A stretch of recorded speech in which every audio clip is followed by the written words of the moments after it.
اور یوں کہنا کہ اے میرے رب مجھ کو زمین پر برکت کا اتارنا اتاریو، اور آپ سب اتارنے والوں سے اچھے ہیں۔ اس واقعہ مذکورہ، دیکھو واقعہ کا معنی بھی قیامت ہوئے، قیامت کو انڈائریکٹ میں بھی بہت سے ناموں سے قیامت کا نشانی بتلا دیا۔ واقعہ کا دن قیامت کا دن ہے، اس واقعہ مذکورہ میں بہت سے نشانیاں ہیں، اور ہم نے یہ نشانیاں معلوم کرا کر اپنے بندوں کو آزماتے ہیں۔ دیکھو اللہ تعالیٰ پیغمبر کے ذریعے سے جو حکم بتا دے، نشانیاں معلوم کرا کر اپنے بندوں کو آزماتے ہیں۔ پھر ہم نے قوم نوح علیہ السلام کے بعد دوسرا گروہ پیدا کیا۔ نوح علیہ السلام کی قوم وہاں پر غرق ہوگی، بچے ہوئے لوگ وہ کشتی میں سوار ہو کے زمین پہ اتر گئے۔ اس کے بعد میں اور آگے دیکھو، پھر ہم نے ان میں ایک پیغمبر کو بھیجا، جو اس کے بعد میں پھر نوح علیہ السلام کے بعد میں جو ان میں ہی کے تھے۔ نوح علیہ السلام دنیا میں کتنے برس رہے؟ 1000 برس رہے۔ 50 برس تو ایسے زندگی گزاری، 950 برس پیغمبری کی زندگی گزار دی۔ 1000 برس گزارنے کے بعد میں نوح علیہ السلام سے فرشتے پوچھتے ہیں کہ اے نوح علیہ السلام دنیا میں آپ نے کتنے برس رہا؟ تو نوح علیہ السلام بولتے ہیں ایسا سمجھو کہ یہ گھر ہے، اس دروازے سے گھسا اور اس دروازے میں سے نکل گیا۔ اتنا طویل زندگی ہے انسان کی، اتنا طویل زندگی ہے انسان کی، پھر بھی اللہ کی نافرمانی کرتا ہے، اللہ سے معافی مانگنے بھی اکڑ کر رہتا ہے۔ گناہ کیا پھر بھی اکڑ کے رہ گیا۔ اللہم اغفر لی، اللہم اغفر لی۔ اس کے بعد میں پھر بھی ہم نے اللہ تعالیٰ نے پیغمبروں کو بھیجا جو انہی کے تھے۔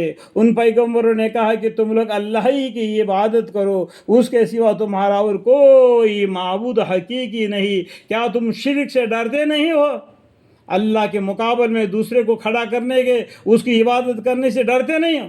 اور ان پیغمبروں کی یہ بات سن کر ان کے قوم میں جو رئیس تھے، جو پیسے والے تھے، جنہوں نے خدا اور رسولوں کی ساتھ کفر کیا تھا اور آخرت کے آنے کو جھٹلایا تھا، قیامت آنے کے لیے وہ جھٹلایا تھا اور ایمان نہیں لایا تھا، اور ہم نے ان کو دنیا زندگی میں عیش بھی دیا تھا، دنیا میں زندگی میں عیش دیا تھا۔ یہ دنیا کی زندگی کیا ہے؟ چند سال کی ہے۔ ابھی میں نے آپ کو بتا دیا دنیا کی زندگی کیا ہے۔ ایک گھر ہے، اس دروازے سے گھسا اور اس دروازے سے نکل گیا۔ اتنا طویل زندگی، آخرت ہمیشہ قائم رہنے والی ہے۔ اس بات کو بھول گئے، کہنے لگے کہ بس یہ تو ہم تمہاری طرح ایک معمولی آدمی ہے، چنانچہ یہ وہی کھاتے ہیں جو تم کھاتے ہو اور وہی پیتے ہیں جو تم پیتے ہو، اور اگر تم اپنے جیسے ایک معمولی آدمی کے کہنے پر چلنے لگو تو بے شک تم عقل کے گھاٹے میں ہو۔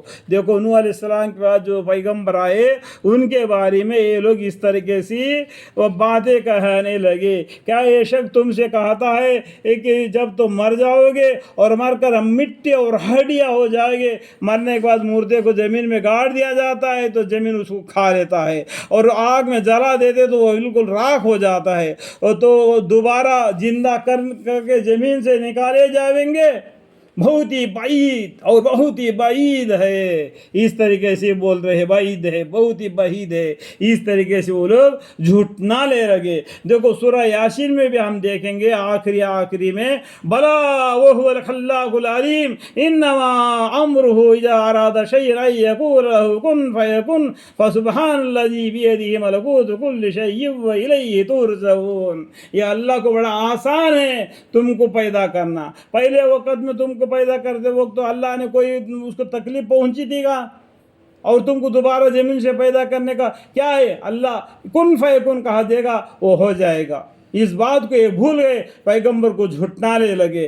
اللہم اغفر لی، اللہم